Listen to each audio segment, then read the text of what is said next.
Good afternoon, good evening, good morning. Hello to everybody in YouTube land. This is a sports show with no name. I'm Vincent Gilroy. This is Tom the Tank Egan. This is a guy who likes a little bit of football on a Sunday. You may know him from the Ultimate Fighter Season 22 as a coach. I also like football on a Monday. Who doesn't like football on a Monday or any day of the week? We'll take Monday Night Football every day. Especially Monday. He also likes a good cigar. Sit down, watch the Patriots, have a nice cigar. I do. Whilst watching the Patriots. Speaking of the Patriots, there was a football game last weekend. Didn't exactly go our way. AFC Championships, Patriots versus the Broncos. We just couldn't get it done. No, I'm still upset over it. And rightly so. Yeah. The problem, well, you know, obviously O-line couldn't get it done. They couldn't hold out. I think that's what it came down to. The offensive line. Absolutely. Listen, the bottom line is Brady was hit 23 times in that game. 23 times he was hit. That's the most by any quarterback the whole season.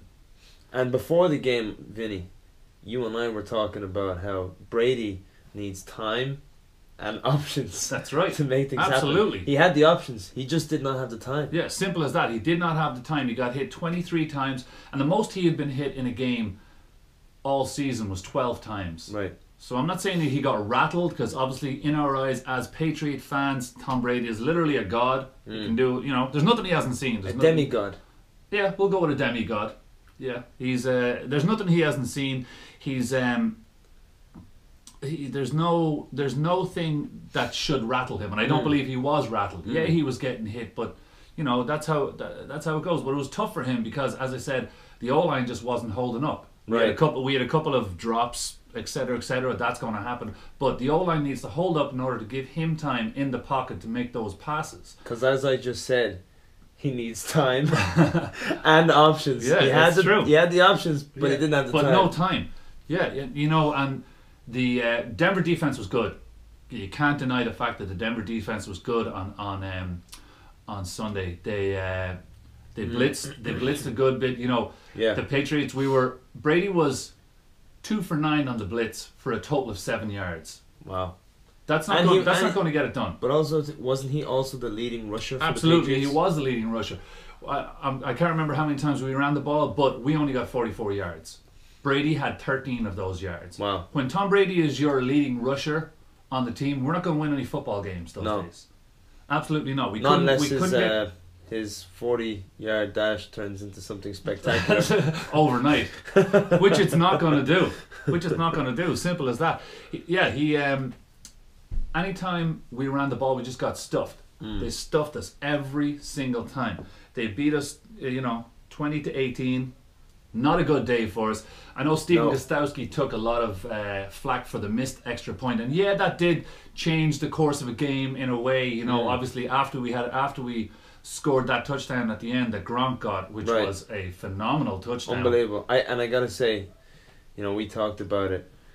I was standing up. I was right in front of the TV, and I felt like that ball was floating in the air for him to come back around and catch that ball. It was a great catch, and you know what? It was actually a very good throw from Brady as well, because it looked like you would think in that situation, in a 4th down situation like that, with pretty much the game on the line, that most quarterbacks you'll see will try and throw a bullet.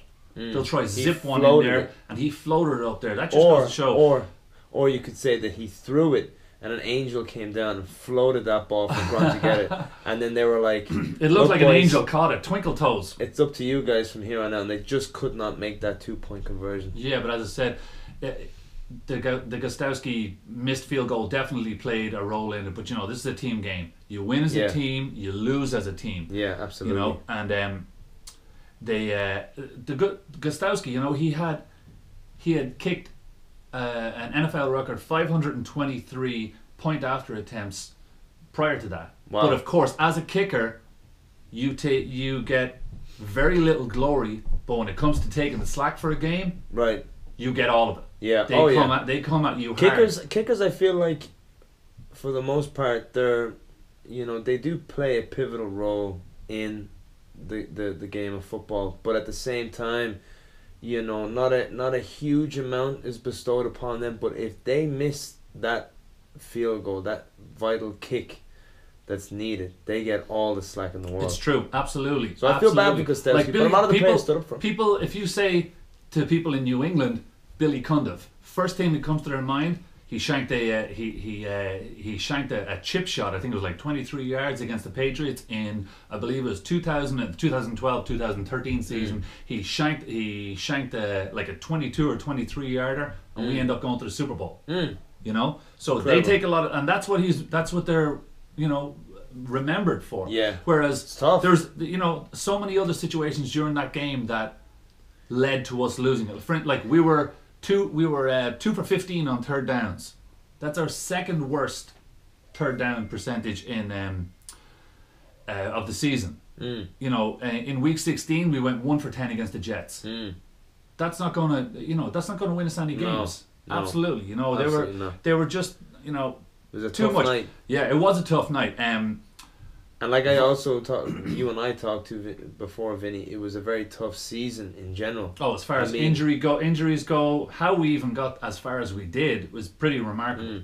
And not only that, every time we played, we were playing against two oppositions, the officials, and you know the team we were playing, and you know all the Pats haters out there. You know, you guys. We love you. We love you because that hatred gives us the energy. But yeah, they were playing against two oppositions. Well, it was as I said to you while we were watching the game on Sunday. It's a lot of horsepower to play against when you're playing against, you know, 53 Broncos and 6 Zebras. That's a lot. That's a lot of horsepower. That's and like I've said before, you know, that's a lot of time and options that Brady needs. It is, and he had the options he didn't have the time. I didn't want us to win this Super Bowl because, you know, we haven't won a Super Bowl or any of that kind of reason. You know, we won last year. I wanted us to win this Super Bowl to rub it in Roger Goodell's face. I wanted to see Brady literally take that Lombardi trophy from him, not shake his hand, don't look him in the eye, mic drop, Seacrest out. You know, that's what I wanted. That's the reason, you know, a lot of Patriots fans wanted it because of all the whole Deflategate stuff and all that malarkey. But you know, you got to hand it to the Denver defense.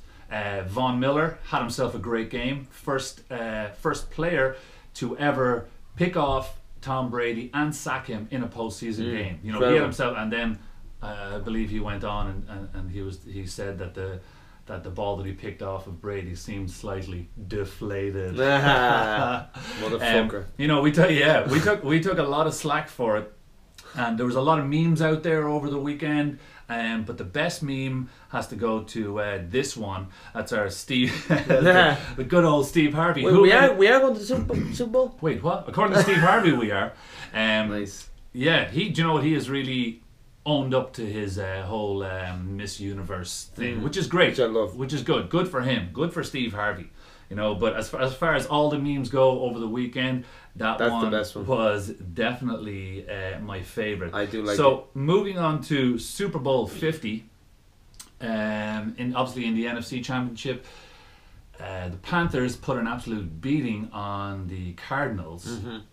You know, they whooped 49-15. That's a beating. And it was a true, you know, it was perfect to see how that went for Carolina, considering how great a season they had this season. So one loss. It was really nice to see them do that. You know, I'm not a hater. If a team is doing really well and someone like, you know, a young up and coming quarterback with tons of talent like Cam Newton's coming up, you know, good for them. I'm glad they got to go through to the Super Bowl with style and clinch the NFC Championship with style, and you know, I wish them all the best. But however, I have a feeling the Broncos, I have a feeling that Manning might creep. People are thinking that Carolina's going to kill them, but I think Carolina's going to win. I think they're too good. I think they're too fast. I think the defenses are going to literally cancel each other out, and it's going to come down to offense. And I feel that Carolina just have more. They do. They just have more weapons on offense. But I think Manning could creep through with them. Well, I don't know. he's a veteran. He's sly. He's clever, or as we would say in Ireland, he's very clishte. But cliché is a good word. But you know what? It's not just him. That entire offensive line, I feel like, has some decent amount of experience in there. So. Oh, absolutely. Yeah. There's no doubt about it. And as I said, the defenses will probably cancel each other out. It's almost like a similar thing to last year when the Patriots played the Seahawks. It was experience versus youth. Yeah, you know what I mean. Youth. Yeah, that's a great comparison actually. It's very similar to last season's Super Bowl, or last season's Super Bowl, and as we well know, it was experience that pulled through. Absolutely, yeah. That was one of the greatest Super Bowls of all time. That's a Super Bowl, and Super Bowls like that put guys on the map. Right. Malcolm Butler was put on the map because of that play that he made. Unbelievable play to finish Super Bowl 49. Unbelievable. But this is Super Bowl 50, so I think we should have a little wager or two. Right. I think we should have the one thing that is bet on most in the Super Bowl is the coin toss. Right. Because that's the people bet the over under the spread, etc. Yeah, etc. yeah. But the coin toss, because it's 50-50. Right. So I think we should have a little $50 bet on the coin 50? toss. Yeah, well, it's Super Bowl 50. Why would you not bet $50 for Super Bowl 50? Why not 50 cents? All right, $50. 50. You can choose heads. You choose heads. Heads. And you want to take the Broncos for another 50? Broncos. Okay, how about €50 for the Broncos and $50 for the coin toss? Bang. You saw it here. You saw it here. Tails. I go tails and Carolina. So that should be an interesting matchup for sure. Absolutely. So last weekend in Boston we had UFC on Fox 81, Dillashaw versus Cruz. There were some good fights in that. There were a couple of crazy injuries. If you remember the Matt Mitrione fight, Oof. Matt Mitrione broke his orbital bone. That was pretty bad. Travis Brown broke it for him for free. Didn't even charge him for it. Jesus. Broke his orbital bone for free. And that's what it looked like. And I don't remember seeing any other injuries like that in the UFC since Jose Aldo fought Mark Hominick. Wow, yeah, that was a brutal one. And if you remember that was in Canada. I believe it was UFC 129, and it was on the undercard of George St. Pierre and.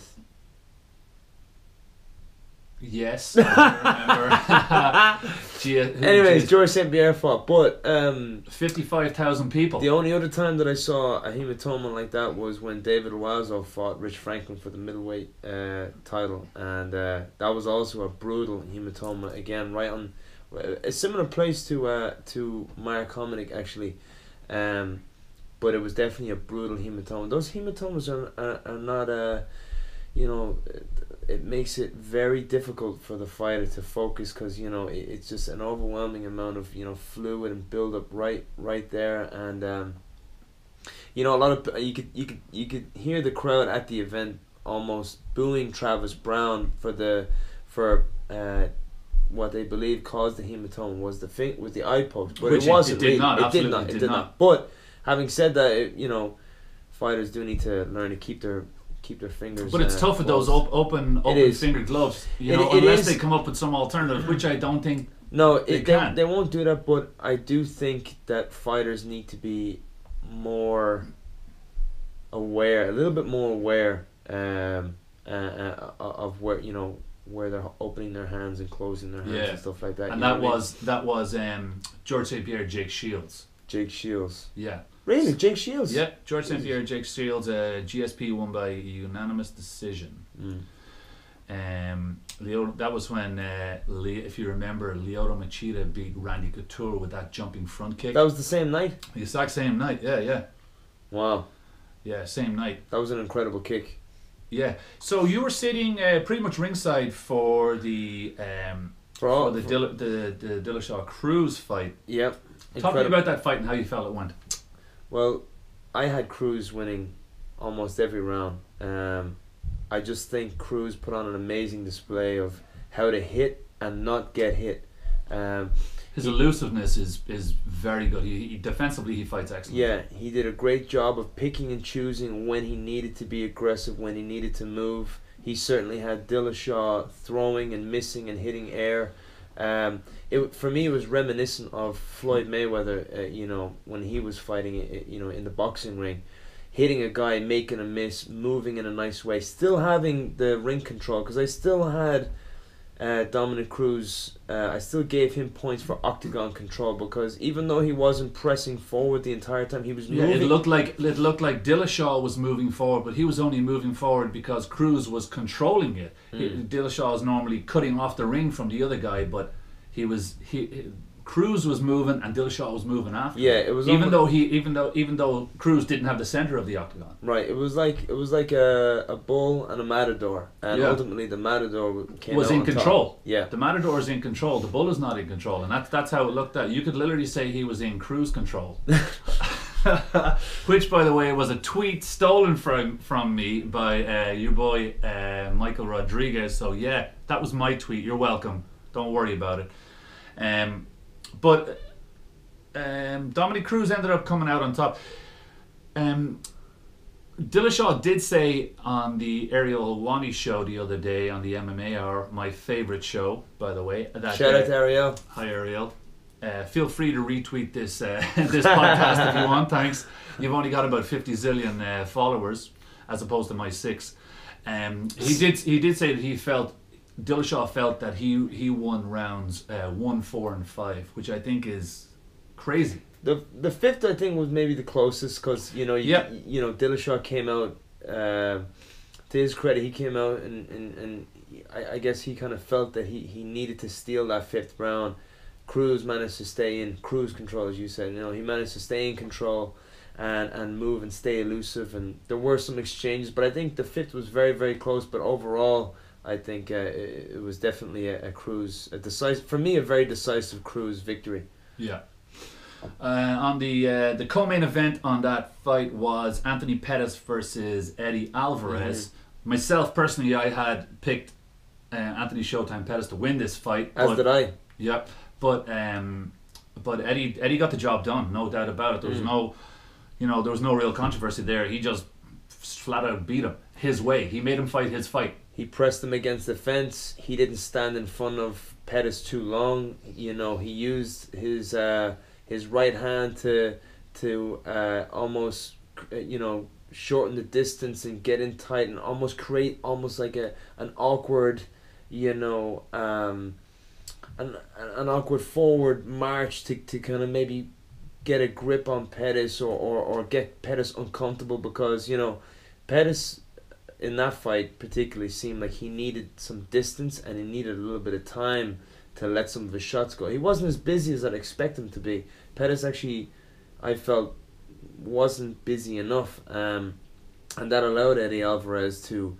like I was saying, use his kind of throwing awkward punches at different angles and getting forward and getting close to Pettis to kind of make him feel uncomfortable, and then ultimately pressing him against the fence and scoring takedowns. Yeah, I believe you were sitting just behind Eddie Alvarez's wife. I was, which was an experience. She, both myself and Uriah Faber throughout the fight realized that that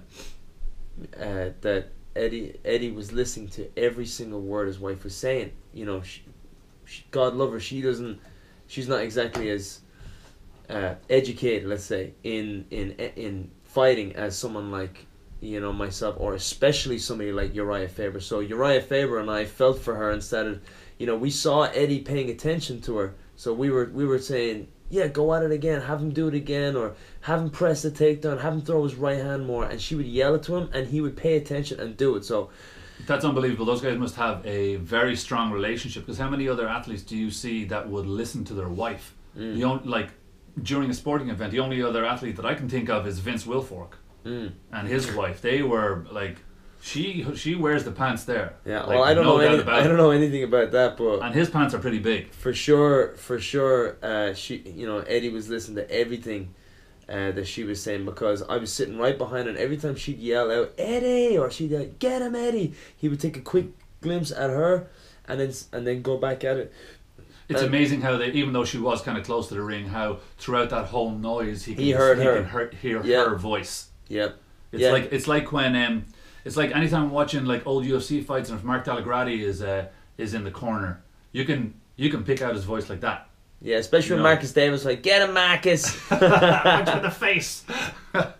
Yeah, he's it's a shout out to Mark Delagrati and Marcus Davis, actually great guys. Loved Marcus Davis back in the day. He when he fought, you always knew you were going to be entertained. Oh yeah, always. It was awesome. You always knew you were going to be entertained. There was awesome. He gave even if he got his ass beat, he always gave 110%. And I love guys like great that. Great dude. Yeah, absolutely love guys like that. So there is another fight coming up on March 5th. A wee fight. Just a wee fight. You might have heard of some of these combatants. Rafael dos Anjos and the Ireland's only Conor McGregor. How do you think this fight's going to go? I mean, at this point you cannot doubt the man that is Conor McGregor. I mean, he is on a mission. He goes out and he does everything he says he's going to do, and you know, of all the things he's ever done in his career, what he did in his last fight against the great Jose Aldo, you can't doubt him anymore. Phenomenal. That was a phenomenal display. He said that was going to happen, but he didn't say when. He didn't know whether it was going to be 13 seconds, 113 seconds, 213 seconds, but he got it done. It came out the way he said it was going to come out. You know, that was unbelievable. And I don't know if people watched the UFC 197 press conference the other day, where McGregor showed up in his, as you can see there, his El Chapo shirt. There were some psychological wars won there. He won a couple of psychological wars there. When he went to put his hand out and Dos Anjos didn't accept his handshake, that's a sign. That's a sign that just says to me, yeah, I'm in your head. I'm inside there. I'm playing around. I was almost trying to figure out. To me, it almost looked like was he putting his hand out as in like, give me the belt now, or was it? He was going to shake his hand. I think he was going to shake his hand, knowing. So? Yeah, absolutely, knowing that Dos Anjos wouldn't shake his hand. It's a little psychological. No, just to let you know. Yeah, I almost thought it was. You're not in my head, but I'm in your head. Yeah, interesting. You know, so that's definitely going to be. It's going to be a cracker. I can't wait. As a martial artist, I can't wait to watch that fight. I can't wait to see what else. You know, because every time Conor McGregor fights, he always brings a new thing to the table. He always brings something new to the table. And for this one, I'm very interested in watching what it is he brings to the table. I do know for a fact that he's looking for the knockout, because he said many times over and over again in that press conference that Dos Anjos has felt, you know, what McGregor called the darkness of being knocked out. He's been in that dark place, as Conor said, of being knocked out, KO'd cold, and then he will feel it again. So he's obviously going to be looking for that knockout. He's going to be looking for that chin that Dos Anjos rushes in. You know, he keeps his chin very high. You know, especially when he's throwing punches or gets excited. So who knows? But yeah, Conor is a precision puncher. He is, but at the exact same time, you know. Hopefully Dos Anjos is taking a page out of the mistakes of Jose Aldo. You know, he's taking a page out of that book and not rushing in the way Aldo did. I think everyone learned from that. Yeah, I think every fighter learned from that. They go, you want to rush in on Conor McGregor, that's what's going to happen to you. Yeah, yep. You know, they reckon that's definitely what's going to happen. Conor McGregor is such a big draw, such a big money fighter that literally legends are coming out of the woodwork to fight him. Just the other day, BJ Penn announced that he wants to come back and challenge for the 145 belt, but he's actually challenging for the 145 money. You know, right? I think one of the most amounts he's ever made for a fight was $150,000, and that's when he fought Nick Diaz, yeah, that he lost, at 170 pounds, and he's saying that he wants to come back and fight so as he can be the only 3-weight champion in UFC history. Not something I want to see. I don't want to see. Love BJ Penn, absolute legend, absolute legend. And what I don't want to see is, I don't want to see him come back and get his ass whooped by anyone. Yeah, that man has paid his dues. He has paid his dues in the octagon. He does not need to come back to prove anything. No, there's a time to call it quits, and I think when he did it a long time ago, I think that was the right time. You know, as I said, the man is a legend. But that just goes to show the draw of Conor McGregor. He is pulling people out of the woodwork. Literally, they want to get paid the money that they believe they should have been paid back in the day. Right. You know, when they were fighting. If Conor McGregor was to fight BJ Penn, how long do you think it'd last? I mean, it would be a slug. It would be a fight on the feet, and I think Conor would. I'm sorry, but I love BJ Penn. Love he's BJ. an all-time favorite. He's a legend of the game. But the game has moved on. The game is more, it's more refined. There are better fighters in the game now than there was years ago. Just as George St. Pierre was a testament to that when he stopped Matt Hughes and dethroned Matt Hughes, and it was an end to Matt Hughes' reign as the long-time welterweight champion. As it is now, it's fighters like Conor McGregor that are changing the game. Conor McGregor, John Jones, these new. It's the up and coming fighters. And speaking of up and coming fighters, we have coming up this weekend in Memorial Hall in Plymouth, Massachusetts. Our own Marty Kelly is fighting. Right. The pride of Northern Ireland. My roommate. Yeah, your roommate. Tell me about that fight and how his week is going. Marty's week right now is going excellent. He's doing a great job. He's spent the last few weeks really preparing himself very well. He's he's doing everything perfect, and I feel he's gonna go out here. He's gonna win this fight in the first round. I think he's gonna stop the guy in the first round. Well, we're going to try getting Marty on here via the magic of FaceTime. So thanks Steve Jobs for inventing FaceTime so as we could get Marty on the line. There he is. Where is he there? Hello. Big fight this weekend. Hello, Marty. Can we hear him? Can you hear us? I can hear you, but I can't see you really that well. That's all right. No, that's grand. We can see you. That's all that matters. Sure, it's grand. Like. How am I looking? You look great. How are you feeling? That's the main thing. I'm feeling great, yeah. You have a big fight coming up this weekend. Yeah, my first in the US. Yeah. How's the weight cut going? It's going good. It's mentally challenging. Sometimes you're sitting in the living room and your friend comes in with a pack of sweets, but it's all right. It's Jeez, especially if they're Jaffa cakes. That's Yorkie for you, Yorkie. Shout out to Yorkie, Snapchat King. No,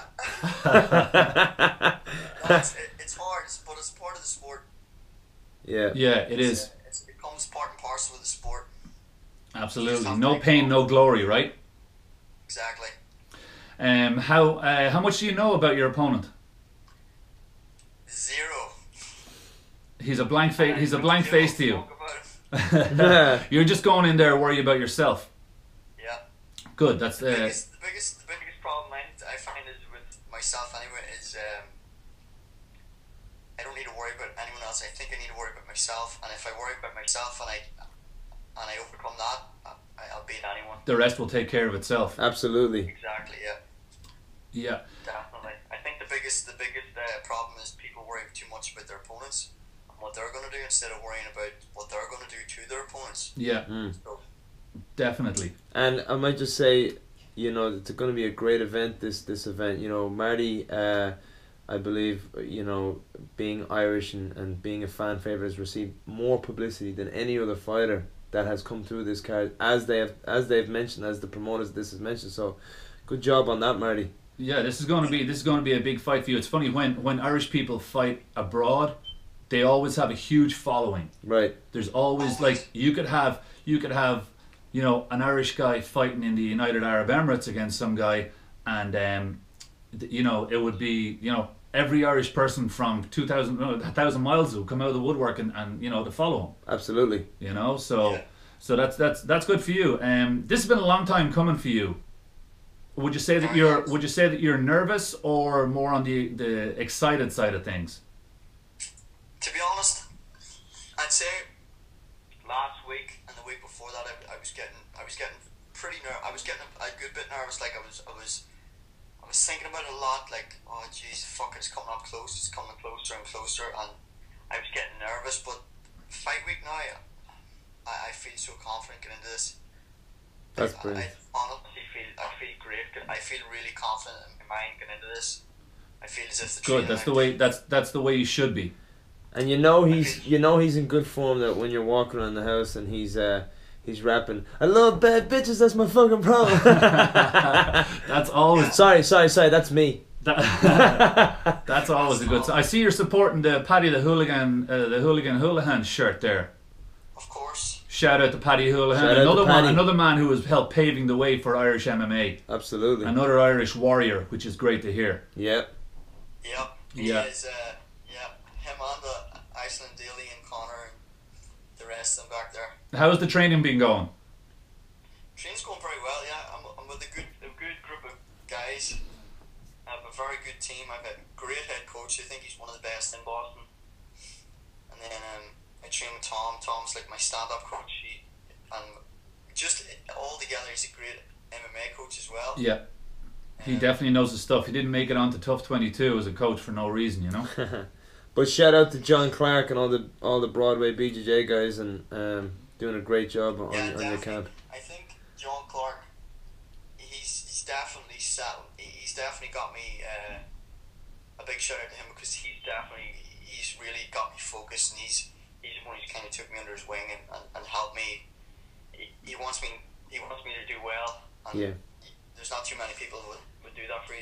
You know? And he's a great coach. He's a great coach. He's got a great setup at that gym. Very well rounded gym regarding BJJ and wrestling and everything like that. So yeah, what were you gonna say, Marty? He is. You don't get that too often when no. You come over here. He genuinely cares for you. I came over here to a different country, and I've only known John like not even 2 years. I wouldn't say 2 years, and he's really took me under his wing and helped me out a lot. So. Good. Well, good for you. The guys like James Byrne, like even the guys at Peter Welch's, they've like really made me feel welcome at home here. They've all like fucking helped me a lot, and I feel as if I've come on leaps and bounds since I've left Ireland. Like my wrestling, especially my jiu-jitsu, and then my striking is also. I'm just looking forward to put on a good show. I really want to go out there. I'm excited for people because this is my first. People have seen me about outside, but they haven't seen me fight yet. I'm looking forward to putting on a show for them. First impressions are the best impressions. Absolutely. Well, we're excited for you, and we are 100% behind you. And I would say good luck, but as we both know, luck is for the underprepared, which you are not. So all I can tell you, Marty, is go out there and do your thing, have fun, and enjoy getting your arm raised. Of course, it's been a long time coming. I've been through a few injuries.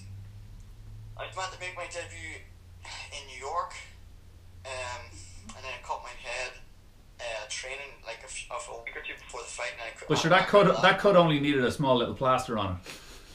I know. My God, you could. I saw it. You could have parked the car in there. You could have parked a smart car in that yoke. Yeah. Unbelievable. Sure, renting it out to people to park the cars. During the snowstorm. All right, Marty. Listen, thanks for coming on the show, and have fun this weekend. And do your thing. Yep, thank you for having me. No problem at all. We'll talk to you soon. Good man, Marty. See ya. I'm going to get back on after I get the W. Yeah, absolutely. Yeah, more than welcome. We'll have you on next week's episode. No problem. Yeah. All right. Very much, boys. Enjoy. Bye. Good man, Marty. Marty Kelly there. Animal of a man. Delighted to see him get his chance to debut here in Massachusetts down in Plymouth. It's going to be great. Yeah, who else? You got any other fighters on that show? Yeah, young man, another fighter from Trifecta MMA will be fighting on that show. Dave, been with me in my MMA classes down in Trifecta MMA, and he'll be on there also. He's making his pro debut. Excellent. So we're very, very pumped for him. I'll be working. That is Cage Titans, January 30th, Memorial Hall, Plymouth. This weekend. That's going to be a good show. Those guys know how to put on a show. Absolutely. Okay, well that is our show for this week. Thank you guys for joining in. We will talk to you soon. Next time we will probably be going live on Periscope, so if you guys have any questions or comments, comment below. Feel free to subscribe below. My name is Vincent Gilroy. You can catch me on Twitter at Vincent Gilroy. This is Tom the Tank Egan. You can catch him on Twitter at Team Egan MMA. You can also catch him on one of the best Snapchats around. Not gonna lie, I know I'm not on Snapchat, but I could spend all day on your phone just looking at your Snapchat. Snapchat Tank Egan. Twitter at Vincent Gilroy. Thanks for you guys for tuning in.